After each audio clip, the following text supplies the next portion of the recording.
कौम खुश थी, मसरूर थी कि इतने अरसे बाद इस मुमलिकत पाकिस्तान को एक ईमानदार मुखलिस वजीर आजम मिला था। मुल्क नामसाइद हालात में भी, कोरोना के सख्त दौर में भी मुआशी तरक्की की तरफ चल पड़ा था। दुनिया में हमारी एक मुस्बत पहचान बन रही थी। इमरान खान हमें एक अजीम कौम बनाने की जद्दोजहद कर रहा था। मैं जब प्राइम मिनिस्टर बना, मेरा पहला ये था कि कभी आगे से मेरा मुल्क किसी की गुलामी नहीं करेगा।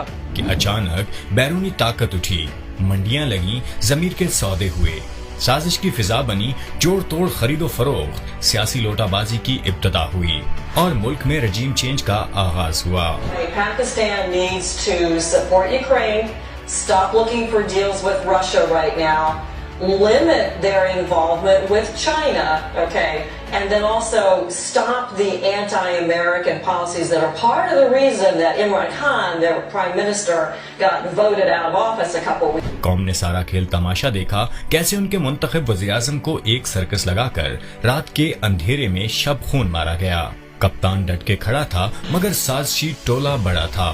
साजिश और मुदाखलत के इस सारे अमल में कौम के दिलों का शहजादा एक डायरी लेकर निकला तो बोला, कोई रह तो नहीं गया जो इस खेल में शामिल ना हो। जी कप्तान, आपकी कौम का बच्चा बच्चा आपके साथ है। दुनिया ने देखा कि उसके बाद पाकिस्तानी अपने हक के लिए, अपने कप्तान के लिए बेखौफ व खतर निकले। जब कप्तान ने आवाज दी, पाकिस्तान उठ खड़ा हुआ। अल्लाह की मदद से कौम सुरखरू होगी इंशाअल्लाह। एक साजिश इंसान तैयार करता है और एक हिकमत अल्लाह की होती है। अल्लाह की रजा कौम की उमंगों के साथ है। अल्लाह का साज है और अवाम ताकत का सरचश्मा है।